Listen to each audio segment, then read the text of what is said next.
Good evening, everyone. Welcome, welcome.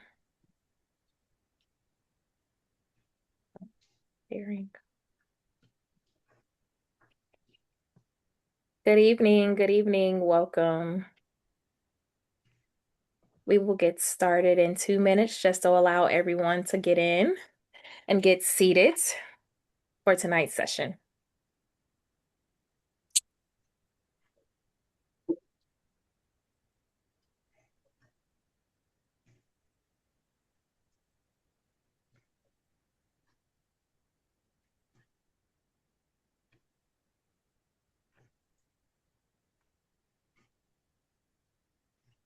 Good evening. We will get started in 2 minutes just to allow everyone enough time to get in, and we'll get started.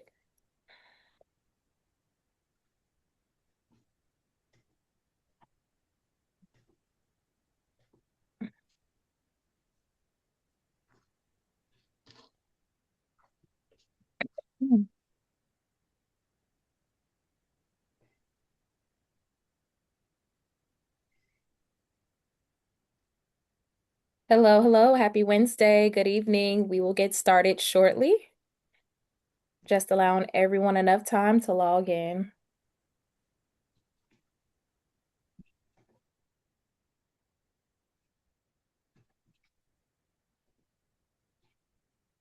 All right. So good evening, swords, guests, and friends, and welcome to our May Week 2026 webinar, Healthy Eating and Weight Wellness, Eat Well, Be Well, Feel Well. On behalf of the Fort Liberty Area Alumni Chapter of Delta Sigma Theta Sorority Incorporated and the Physical and Mental Health Committee, thank you all for taking the time to join us this evening. My name is Nia Williams, and I have the honor of serving as your chair of the Physical and Mental Health Committee. Tonight's conversation is such an important one because health and wellness go far beyond appearance or numbers on a scale. True wellness includes how we nourish our bodies, how we care for our minds, and the healthy habits we build for ourselves and our families every single day.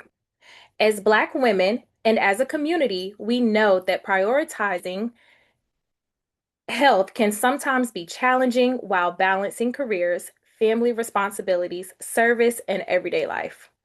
That is why opportunities like this matter. Education, awareness, and honest conversations can empower us to make healthier and more sustainable choices. We are grateful to have everyone joining us tonight and excited for the meaningful information and discussion that will be shared throughout this webinar. We truly appreciate our guest speakers for dedicating their time, expertise, and commitment to educating and empowering our community. Before we begin, I would like to ask everyone to please remain muted during the presentations to minimize background noise. We encourage you to engage in the chat and save your questions for the Q&A portion at the end of the webinar. Again, thank you all for joining us tonight. We hope this webinar leaves everyone feeling informed, encouraged, and empowered to take the meaningful steps toward healthier living. At this time, I would like to welcome our chapter president, Tara Lee Brown, for opening remarks.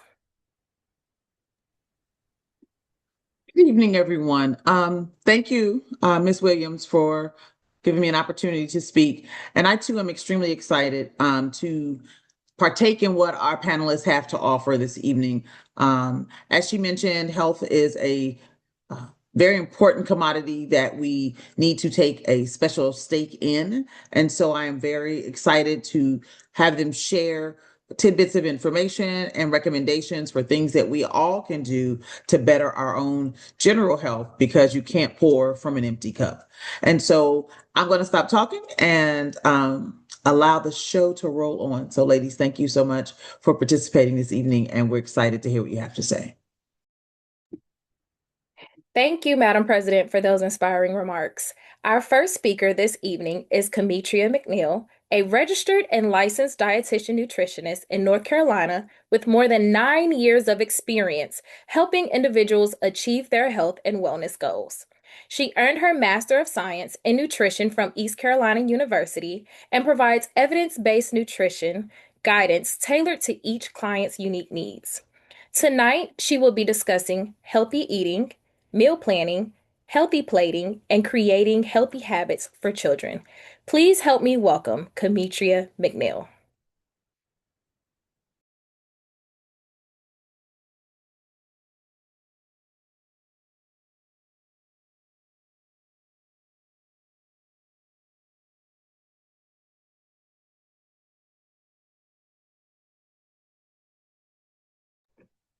Okay, you guys, let me share my screen.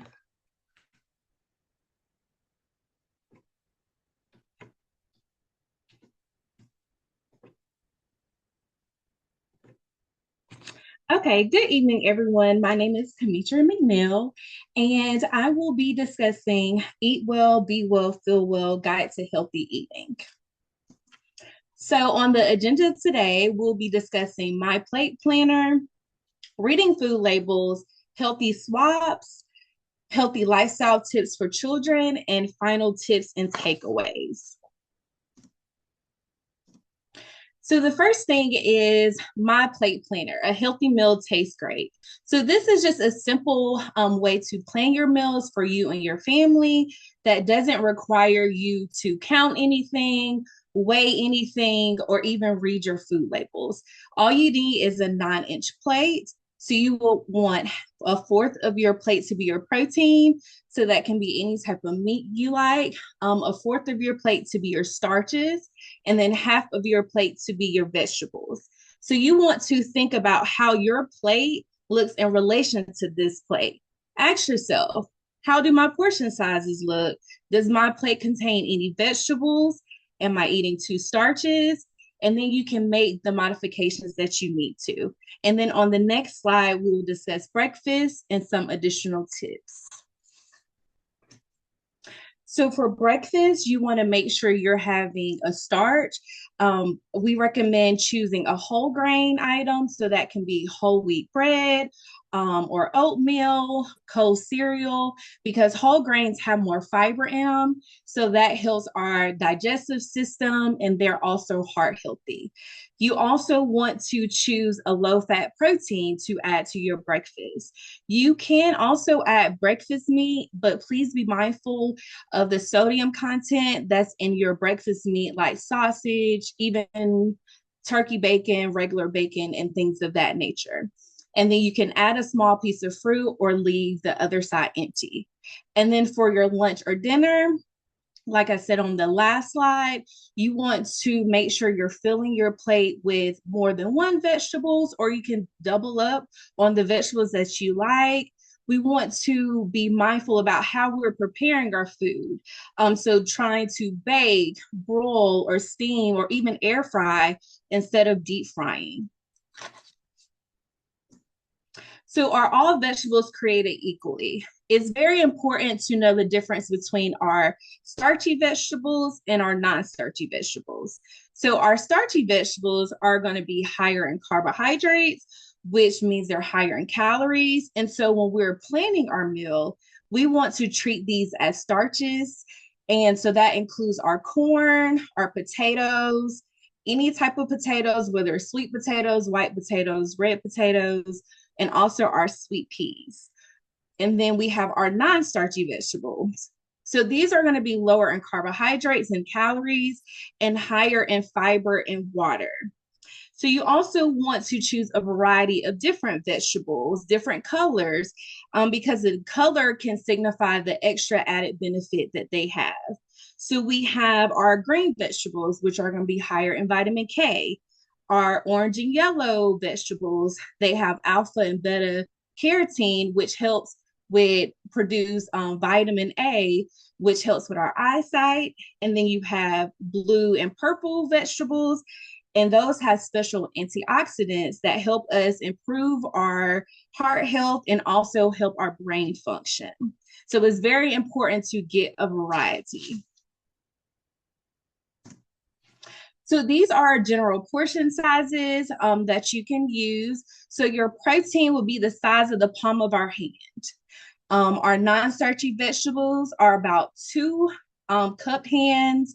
Our our starches will be one fist or one cup hand. So on the right side, you see portion distortion.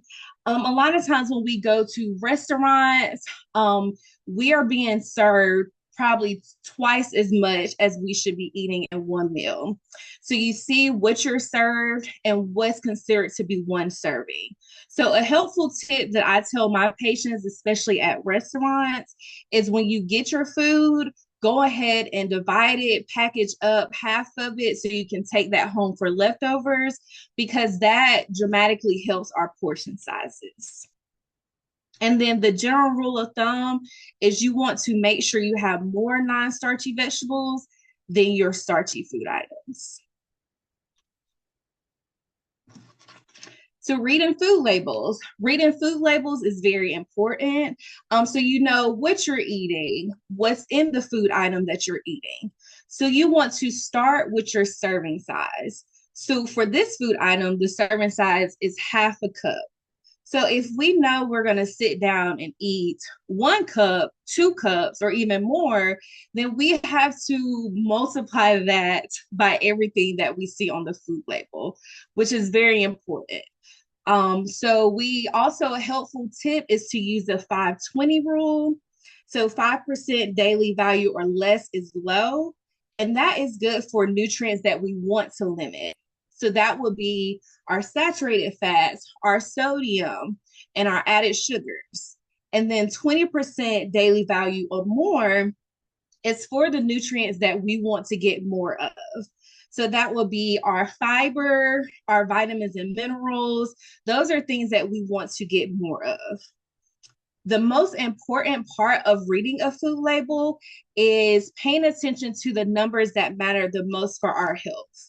So for example, if we're struggling with our blood pressure or cardiac issues, we may want to focus on the fats and the sodium that's in our food items. If we do have diabetes, we want to look at that total carbohydrate number and the fiber and the added sugars. So you want to focus on certain things that are the most important. So also, when you're looking at a food item in the grocery store, you want to use caution with marketing terms. You may see natural, you may see light food items. You want to always check that food label to verify what it is saying on the front.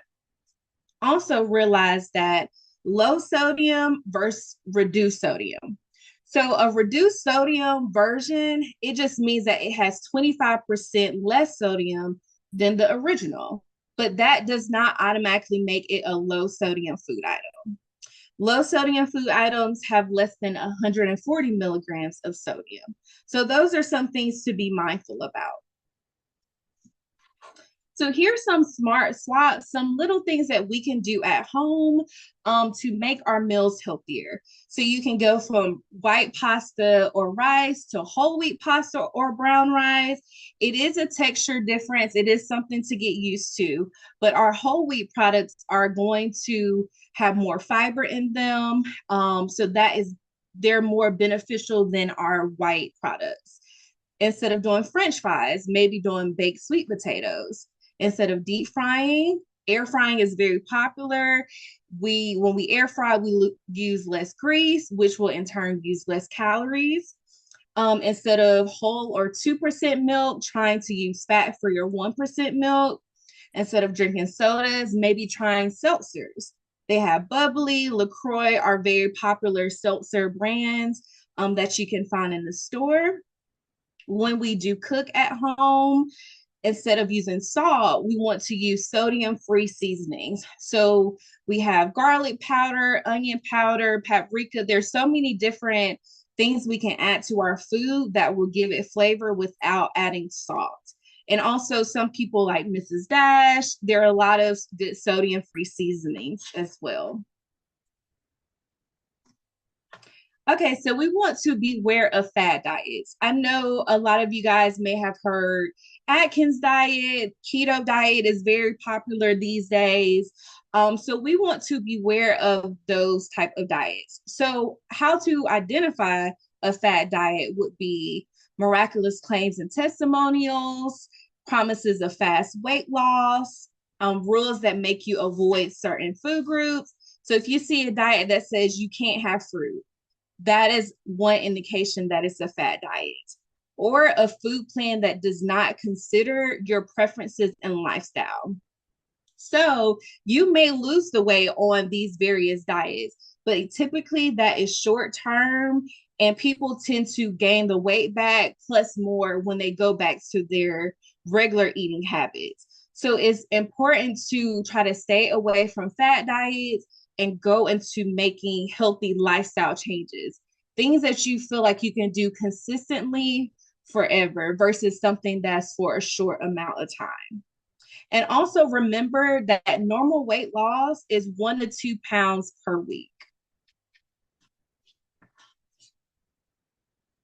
So we want to challenge ourselves. So we may have our big goals could be, I want to lose weight, I want to reduce my blood pressure, or I want to get my A1C down, which are great goals to have, but we have to create small short-term goals to get to the bigger goals. So for the first thing out of SMART goals, it will be specific. You want to define what you're going to do, when, and where. You want to make sure your goal is measurable. Use numbers to track your progress. You want to make sure it's achievable, and you want to be very realistic with yourself, and that helps you avoid discouragement and avoid going from one extreme to another extreme.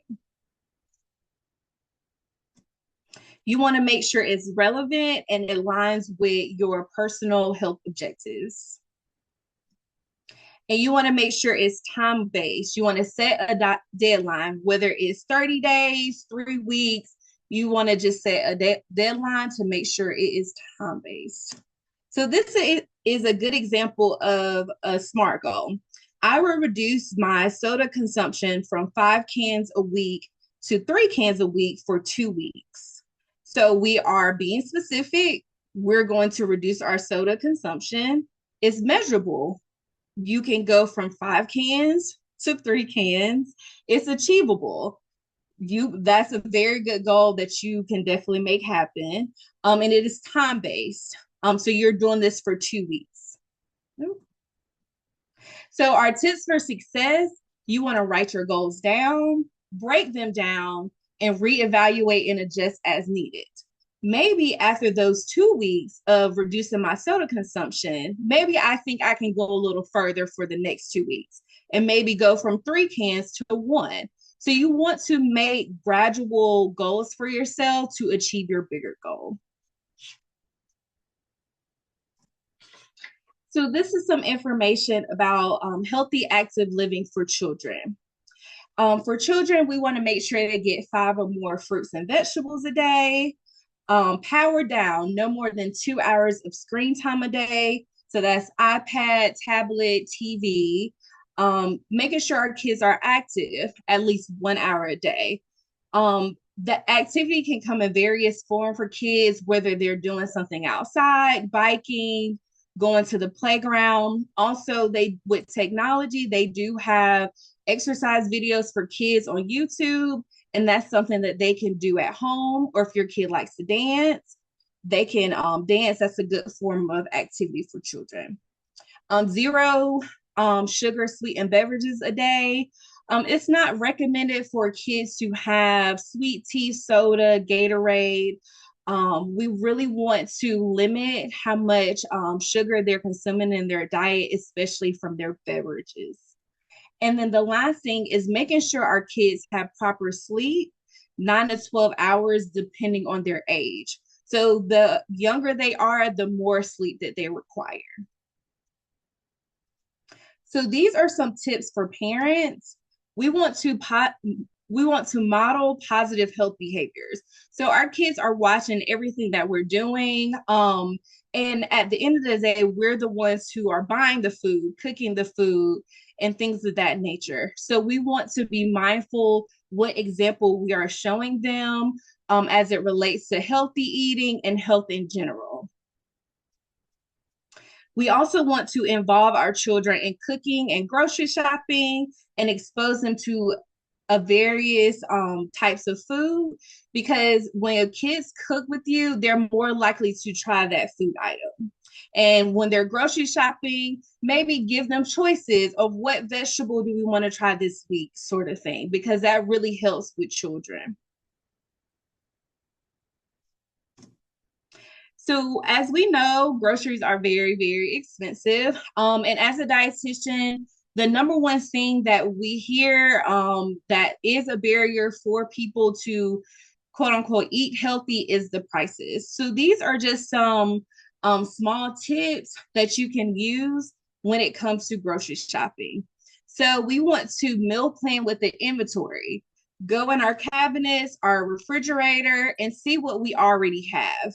And then based off that, think of the meals that we can create and make a list and stick to the list. If we're going to the grocery store with no list, that can cause us to overspend, that can cause us to buy things that we already have at the house and things of that nature. Also, you want to use fresh fruits and vegetables that are in season. They are going to be cheaper while they're in season. And typically they do taste better when they are in season. Use store apps and digital coupons, Food Lion, Publix, Hair Cedar. They all have digital coupons that you can use. Maybe you can save $1 here, $2 there. Over time, that does add up. Also, prioritize our store brands. So that would be the Great Value, Food Lion brand, those store brands. Also, Aldi is a very popular place to grocery shop because they are typically cheaper.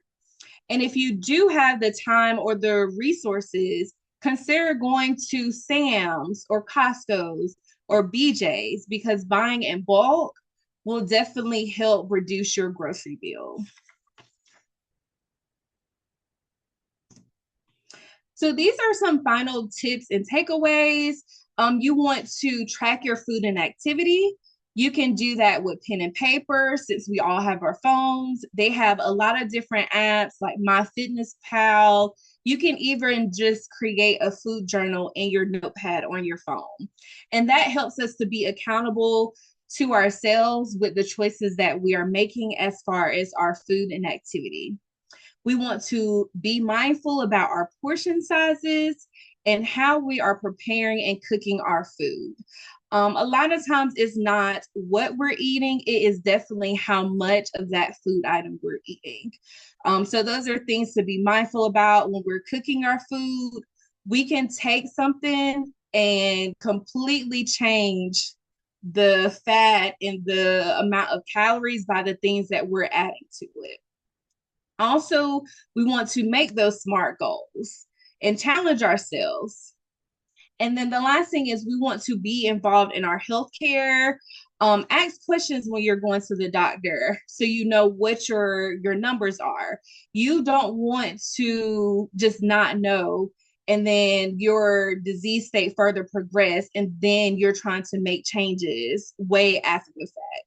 It's important to get ahead of different chronic illnesses.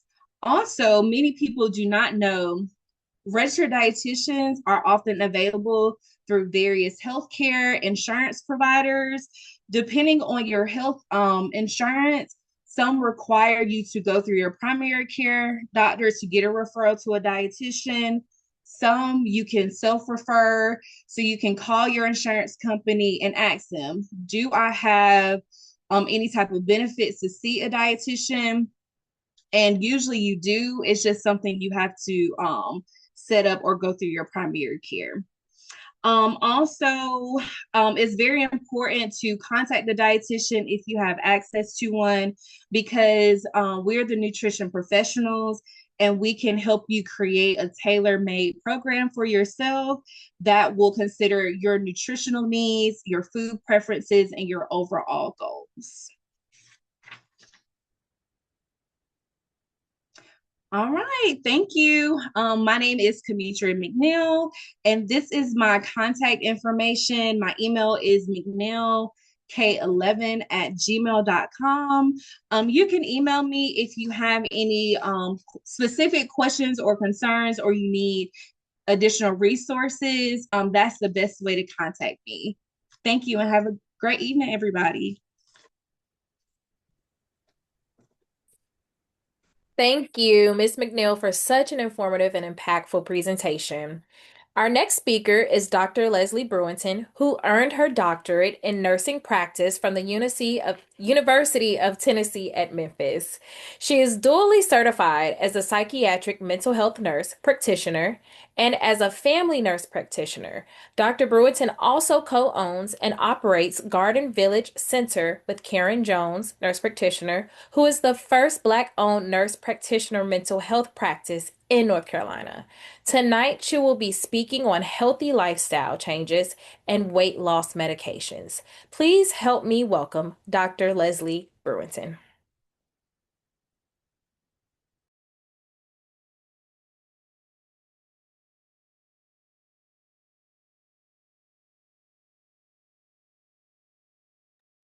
I am here. I'm trying to share my screen.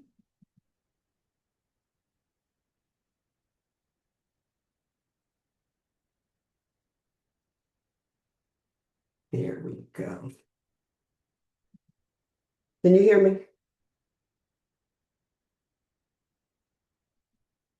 Yes. Okay, great. So the title of my part of the presentation is Weight Management, a Comprehensive Approach. And you already know who I am. It's important when we talk about weight loss and weight management that you know what your baseline is. So pretty much we all know our height and we assume that we know our weight. So I'm going to encourage each and every one of you, if you don't have a scale in your home, to purchase a scale so that you have it for your own convenience.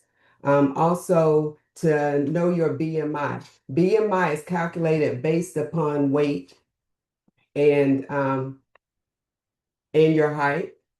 So if you don't know how to calculate that, your provider can calculate it for you, or you can Google how to calculate BMI, and all you do is plug in your height and your weight, and it'll show you what your BMI is. What we like is for your BMI to be less than 25. Also, part of knowing your baseline is knowing your baseline lipid panel. That's your cholesterol, your triglycerides, your HDL, which is your good cholesterol, your ADL, your LDL, which is your bad cholesterol, knowing what your values are so that you know what lifestyle modifications you need to make, if any. Knowing what your A1C is. Your provider won't always do an A1C unless your fasting glucose is elevated. So make sure that when you're going to your provider and they're doing yearly labs or bi-yearly labs, that they are drawing a fasting glucose so that if that is elevated, they can do an A1C. A1C indicates the last 3 months, what your fasting glucose has been. And if that's elevated, that means that you may be pre-diabetic or diabetic, and you may need to make some lifestyle modifications or to consider some medications until you can do some lifestyle changes to help bring those numbers down. Know your baseline blood pressure. I would encourage you to purchase a blood pressure cuff and keep a cuff in your home. And the best way to measure your blood pressure is after you have been resting for about 10 to 15 minutes with your feet flat on the floor. If you have no restrictions, take your blood pressure in your left arm, because usually your blood pressure is higher in your left arm because that's the side that your heart is on. A lot of times when we go to our providers, you sit in the waiting room, you're already stressed because you've been sitting there waiting. They get you up, march you to the back, take your weight, then tell you to sit down and take your blood pressure. A lot of times our blood pressure will come back high initially, which we expect because automatically when you get up and walk, your blood pressure comes up. So if that happens when you go, don't allow your provider to make changes in your medications or to suggest adding a medication for blood pressure until you've been sitting for 10 minutes and they redraw your blood pressure. Because a lot of times if they redraw your blood pressure will come down. Body measurements. If we're going to talk about weight loss, which that's what we're going to get into, I want you to do your body measurements. You can go to Dollar Tree, Walmart, and get you a measuring tape because you want to know where you're starting at. So you want to measure your bust, measure your waist at your belly button, and measure your hips. And then try to consistently measure at the same parts every time you measure. I always like to do my arms, my upper arms, my biceps, my forearms, and also do my legs. That's not necessary that you do, but if you're trying to gain muscle or if you're trying to lose some mass, you want to see where you are because you want to know where you start. As Kametria talked about having some goals, if I start with my waist being 35 and I'm setting a goal to get to 25, I need to know where I am. And then also use some photos to track your progress. So I suggest taking pictures with either a bathing suit or your underwear so that you can get a good idea of what your body really looks like and then track those pictures over time. Next, why weight gain happens.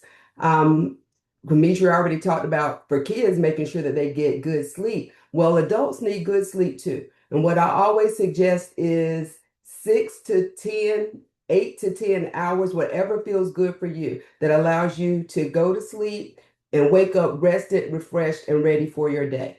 Chronic stress can cause weight gain, especially for women, and especially in women in perimenopause or menopause, and we tend to carry it around our waist. Hormonal conditions like PCOS and hypothyroidism can cause weight gain. Depression, anxiety, emotional eating can cause weight gain. Some people, when they're depressed, don't eat. Some people, when they're depressed, we do. Some people eat when we're feeling anxious. Some people can't. So just monitor what you're doing as far as intake if you see yourself gaining weight. Also having a sedentary lifestyle. And we're going to talk about exercise a little bit later, but making sure that you're active. For those of us that work sitting down, how often are we getting up and moving around the room? And once we get up, once we finish with our day, how active are we? And then also, there are medications that we can take for medical reasons that can contribute to weight gain. So, and it's always okay for you to advocate for yourself. If your provider starts you on a medicine and you think you're gaining weight, for you to discuss that with them, because I, as a provider, want to give you a medication that's going to help you with the problem that we're treating with as minimal side effects as possible. And I know that if I put somebody on a medication that causes them to gain weight, that can have some long-term physical effects as well as some mental effects too. Now we're going to talk about oral medications that can be used for weight loss. First, metformin is usually one of the first line medications that we should consider, but we don't always consider because the weight loss is not as fast. But metformin works by decreasing glucose production in the liver, and as a result, cells use glucose more effectively. And when it uses glucose more effectively, it's not stored it doesn't store fat. Metformin decreases glucose absorption in the intestines. It prevents spikes and drops in blood sugar, and that helps reduce hunger and cravings because cravings and hunger come from spikes and drops in blood sugar. Metformin also has some influence on hormones, and though that influence on hormones will help you feel less hungry. And if you feel less hungry, hopefully you're going to eat fewer calories because your appetites decrease. The treatment plan with starting metformin should also include lifestyle modifications that are sustainable, like using dietary restrictions, looking at fixing your plates, like Kametria showed us in her presentation. The treatment plan should also include being consistent with taking the medication. Phentermine, also known as Adipex or Lamira, is an appetite suppressant, and it's usually only used for short-term use because we usually use it to jumpstart weight loss. But it's also supposed to be used if you're adopting sustainable lifestyle habits like dietary intake and increasing your exercise. Typically, we will prescribe phentermine for up to 12 weeks because it can potentially increase your heart rate and your blood pressure. And also, the body can develop a tolerance for the phentermine, and that reduces the effectiveness of the drug over time. It is a controlled medication in a class like Adderall and Ritalin, which means there's a potential for you to develop a psychological dependence. There have been no long-term studies that show if it's effective long term or if there's safety issues long term. With the phentermine, you can expect a weight loss of 8 to 18 pounds over 8 to 12 weeks. Other more oral medications are Quizmia. That's a phentermine and topiramate combination. It's also an appetite suppressant used for short to intermediate periods. Quizmia, like phentermine, because it contains phentermine, can also cause increased heart rate and blood pressure. It usually has a decrease in body weight of 5 to 7% over 24 weeks. Topiramate works on the neurotransmitters in the brain by altering the reward paths. So you get decreased pleasure from eating when you're taking the topiramate. So we expect to see less overeating and less binge eating if you're taking this medication. Topiramate can also help the body use stored fat for energy, which leads to gradual weight loss. You're always going to monitor your heart rate and blood pressure while on phentermine alone and with Quizmia. I would not suggest that you start any medication if you have hypertension that is not well controlled. So have that conversation with your provider. Next medication is Contrave, which reduces cravings and appetite as well. It works by blocking opioid brain receptors that reduces the reward center in our brain, and that helps decrease cravings. The bupropion portion of it increases dopamine activity, and that makes you feel fuller faster. Results will start to be evident within about 4 weeks, with maximum effect at 6 to 8 weeks, maybe 5 to 10% of body weight being lost with the Contrave. Orlistat or Xenical is another medication. With Orlistat, you can lose about 5% of body weight within a year. So weight loss is slower. A lot of people don't like to use Orlistat because it keeps your body from absorbing dietary fat, which means that you may have loose stools or diarrhea, which is really how it works. And people really don't like that. Other oral medications, there are some GLP-1s that are oral now, like the Wegovy pill, Foundayo, and I think that Zepbound has been approved for an oral pill, but the oral GLP-1s work much like the injectables, and we're going to talk about the injectables. So injectable GLP-1 medications, Ozempic, Wegovy, Mounjaro, Zepbound. Ozempic is approved for diabetes and often associated with weight loss. Wegovy is FDA approved specifically for weight loss. I don't like the word obesity. Mounjaro is used for diabetes medication with weight loss benefits, and Zepbound is approved for chronic weight management. Now, how do GLP-1 medications work? So GLP-1 stands for glucagon-like peptide 1, which is a hormone that your body naturally makes in the gut. The main role of the GLP-1 is to help you regulate blood sugar after you eat. GLP-1s tell the pancreas to release more insulin when blood sugar levels are high. They also slow down how quickly your food leaves your stomach. Slower and steadier digestion helps prevent spikes in blood sugar after meals, and that helps you to feel fuller for a longer period of time. GLP-1s also affect other receptors in other parts of your body that also help to reduce appetite and increase feelings of fullness. And this will help you to eat smaller portions and over time lose weight. In short, GLP-1s work with the body's systems to improve blood sugar control and offer support for weight management.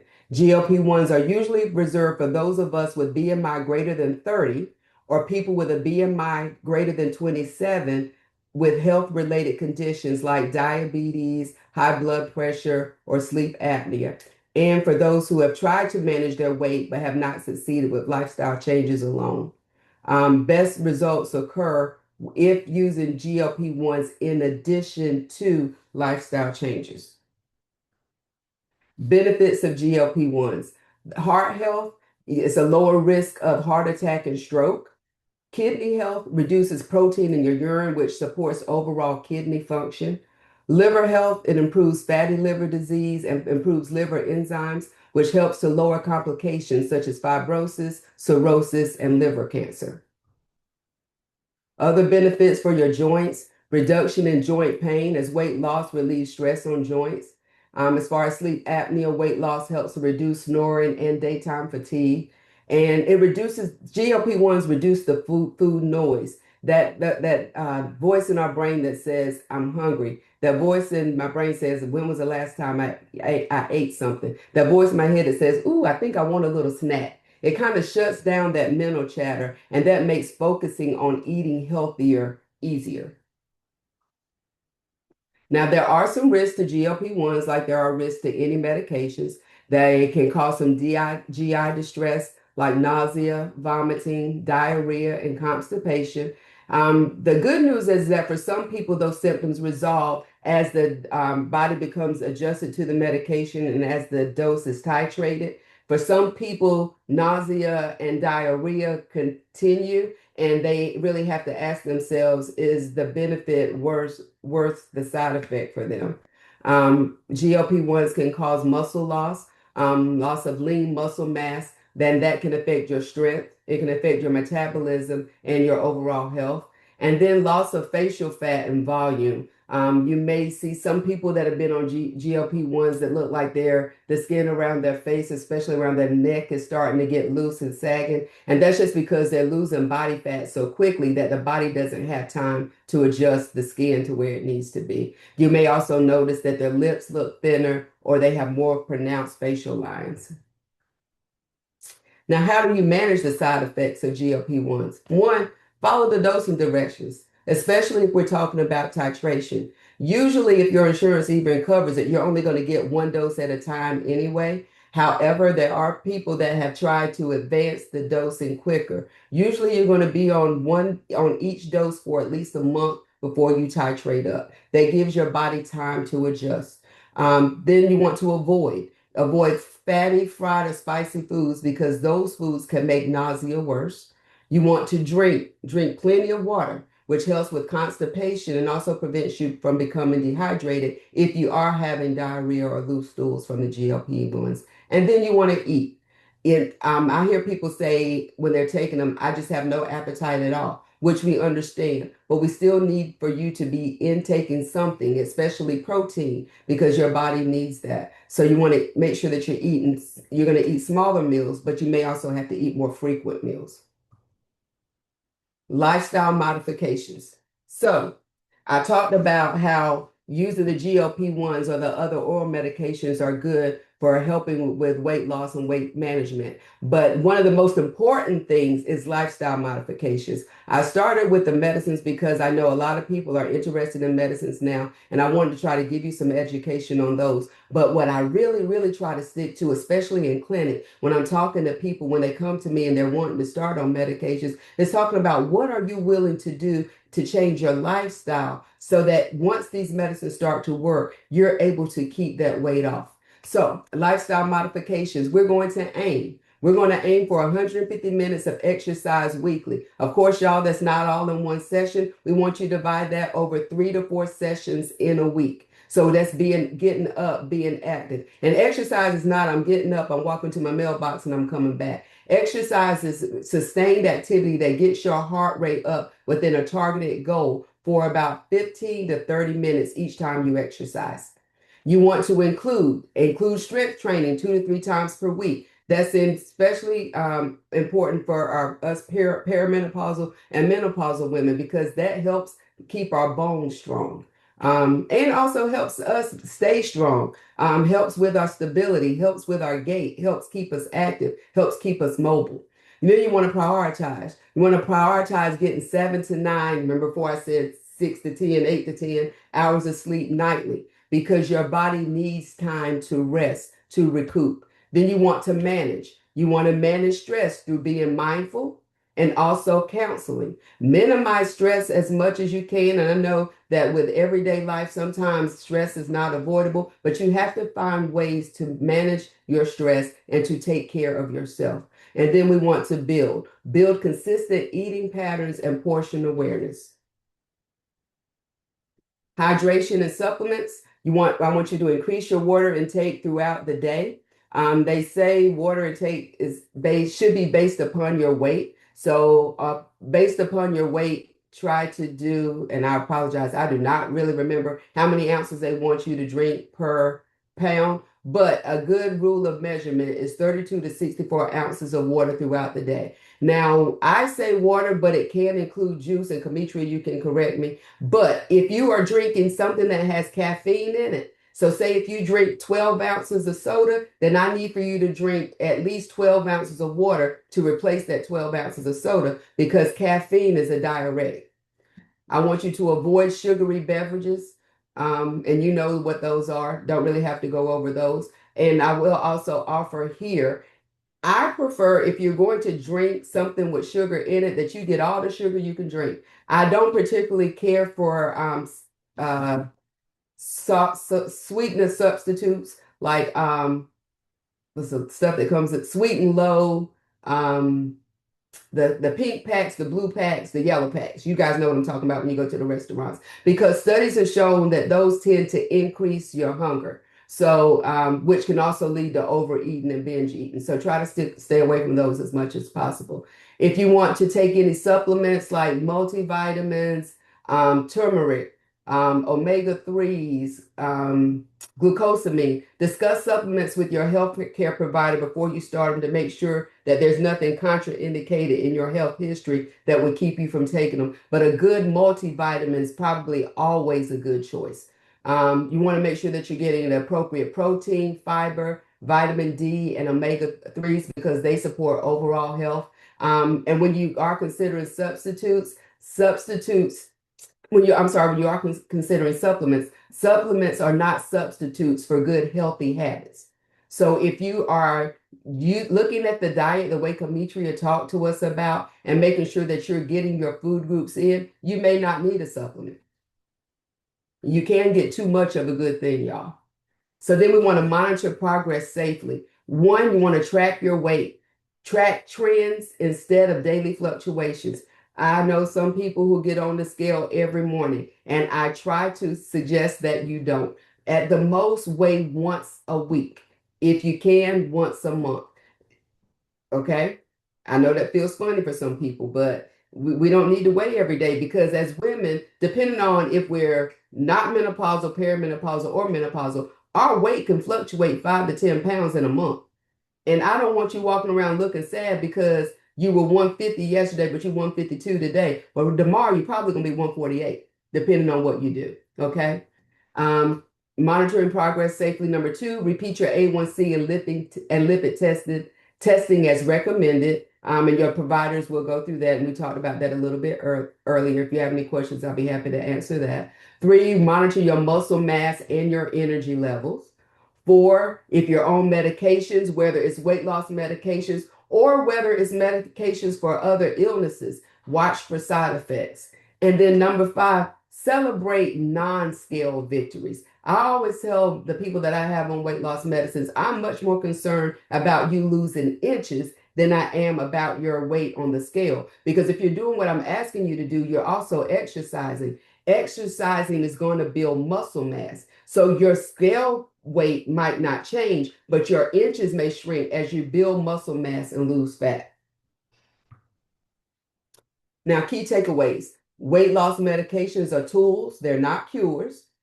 Healthy habits remain essential. I want you to know your starting points and monitor your progress. Work closely with your healthcare professionals and recognize that long-term success requires consistency and it requires support.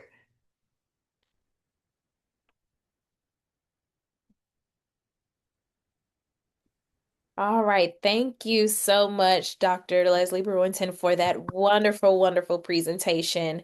Now we will allow time for some questions and answers from Bridget Elliott.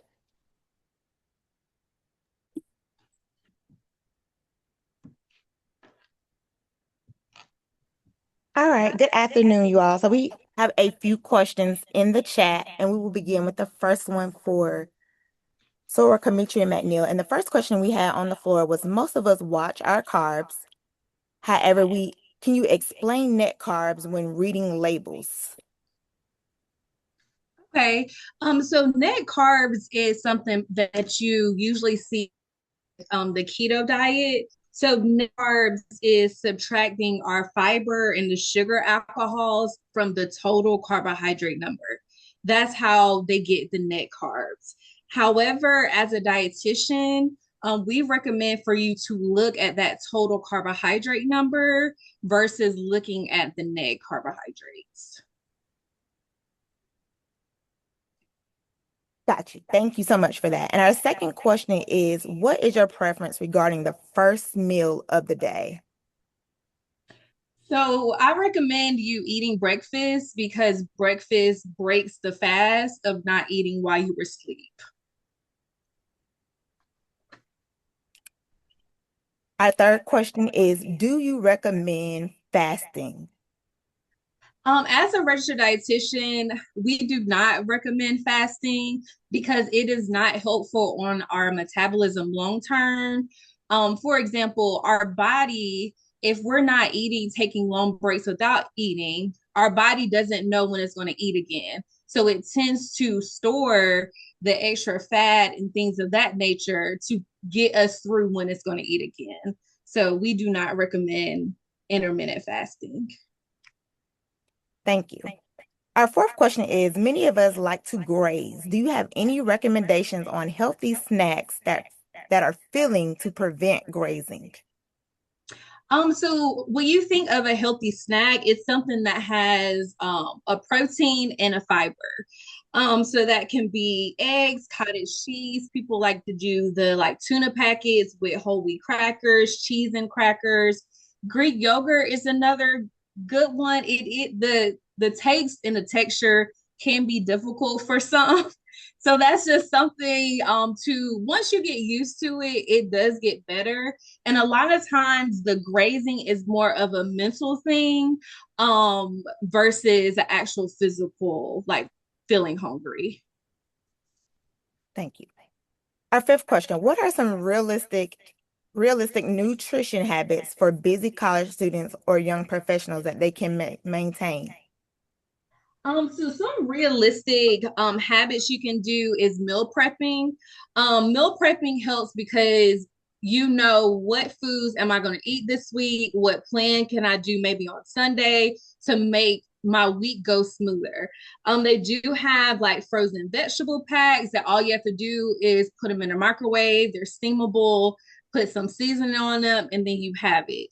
Also, the rotisserie chickens at the Walmart, those are something quick and easy. You can break that chicken apart, make chicken salad one day, barbecue chicken another day. The key is to make it as simple as possible so that you can replicate it each week. Thanks. What daily calorie count should we strive to reach, if any? So as far as calorie count, that is very dependent on you as a person.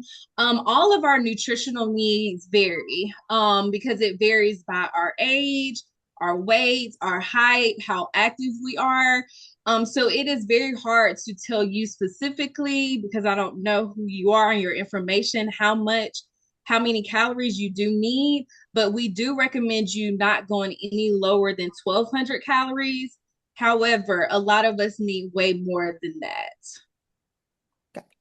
And what are some culturally, I'm assuming soul food, familiar foods that can still support a healthy lifestyle?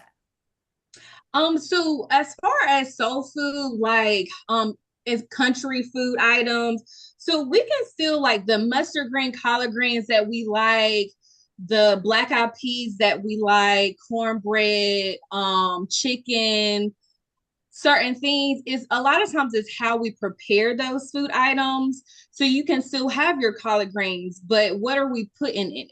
Are we adding a piece of ham to it, or are we gonna switch to turkey? A lot of things are how we're making our food item that usually messes us up. And I know that air frying is not the same as deep frying. I know. But it's just important to try to make those small changes when it comes to how we're making our foods. Thank you so much. All right, so for you, Ms. Brewington, Dr. Brewington, we have a couple questions about our medications. And the first one is, once you start metformin, is it difficult to start using this medicine? Metformin, no. Metformin is like one of the first lines and one of the easiest ones to start and one of the easiest ones to stop. Okay, that was the next question. I pivoted into the next question. It was, is it difficult to stop using it once you start? No. Okay. Another question that one asked about metformin is metformin treating the root problem in African American communities or helping us survive a larger public health crisis? I'm not exactly sure what the health crisis is. So in my presentation, when I was talking about metformin, I was talking about using it as a tool for weight loss. It also is the first line defense for diabetes. So if we're talking about the diabetic population, I think that it is a good tool for us to have in our basket while we are making the appropriate lifestyle modifications so that we don't need medication. And if I didn't answer that question completely, please clarify and I'll try to answer it better. Thank you. The next question is about the GLP-1s. Are the GLP-1 medications prescribed if you are just pre-diabetic? Yes, they can be. So technically, if your BMI is greater than 25, we can prescribe the medication for you, but the question is, will your insurance company cover it? If your insurance company doesn't cover it, you're always allowed to pay for that medication out of pocket. The problem with the injectables is that they're very expensive.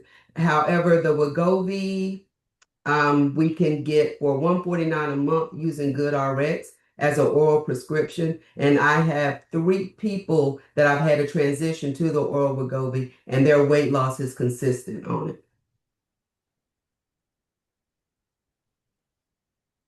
And I think that also pivots to the next question. Does the oral GLP-1 medications work as well as the injectables?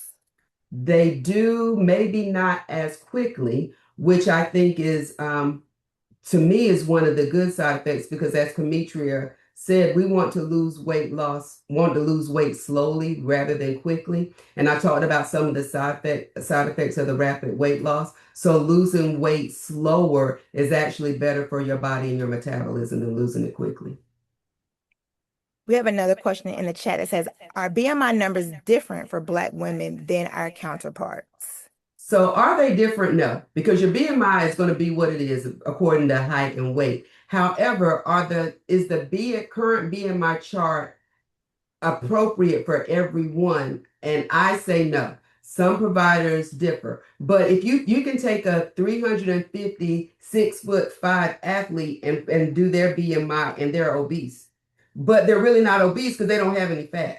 So, and then for a lot of the African Americans, Latino Americans, our BMIs tend to run higher, but our presentation and how we look is not as morbidly obese. So no, that's a yes and a no. Your number is always going to be the same, but you have to be able to look at it objectively according to the person that's standing in front of you. Thank you. Our second to the last question is, visceral fat is a fat surrounding the internal organs. What recommendations do you have to aggressively reduce visceral fat? Avoid fried, fatty, and fast foods. Increase your exercise, and make sure that you are eating healthy, balanced meals. Okay. And these questions kind of tie in together. One is, how do you jumpstart your body if it's in a stagnant state? And someone also asked, as a person who has been on high levels of steroids due to cancer treatment, what would you suggest is the best way to jumpstart weight loss? So I think those kind of tie in. That's kind of hard. Give me that first one again. How do you jumpstart your body if it's in a stagnant state of losing weight? Well, am I assuming a stagnant state because you've been consistently exercising and you've reached a plateau? Or are you not active, not monitoring your weight, and you're stagnant? Because there's a difference. They didn't specify, so. Okay, so if you aren't doing anything and you're stagnant, you just got to get up and get moving and do something different, make some lifestyle modifications. If you have been actively working and you've reached a plateau, My suggestion is if you're not working with a dietitian, if you're not working with a weight trainer, if you're not working with someone that can look at the program that you already have going and help you make some modifications, because it may just mean that you add an extra exercise day. It may mean that you add some more protein, take out some carbs. So we'll need to look at what you're doing currently to decide what you need to do to continue your weight loss journey. Gotcha. Thank you. And then the final question that we have in the chat for either one of you. One of our sorors, they're taking several supplemental vitamins. Who can they contact to list out all of those vitamins to determine what they don't really need to be spending money on? Okay, I can take this question. I would first talk to your primary care doctor, and that would be the first thing you should do. I don't really know your background, so it's really hard for me to say without doing a full chart review. So I would contact your primary care provider, and a lot of times we can get majority of our vitamins and minerals through eating. A lot of these vitamins and minerals are gimmicks. They're not regulated by the FDA. So really pay close attention to the supplements that you decide to take, because you can get a lot of those benefits from actually eating food.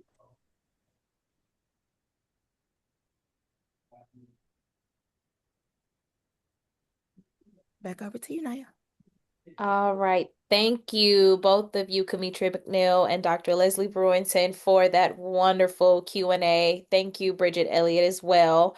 We will make sure that their professional information is posted and shared so that you can contact them if you have any additional questions and want to go deeper into your personal nutrition and medications. Now I will turn it over to our first Vice President, Madam Bridget Giacomucci, for our closing remarks. Good evening, everyone. First, I want to say great job, Miss McNeil, Miss Brewington. Amazing job. You not only stepped on my toes, I know you stepped on a lot of the attendees' toes tonight as well. You messed me up with the Splenda sugar. You messed me up with my collard greens. So now I have to look for a different way to cook those things.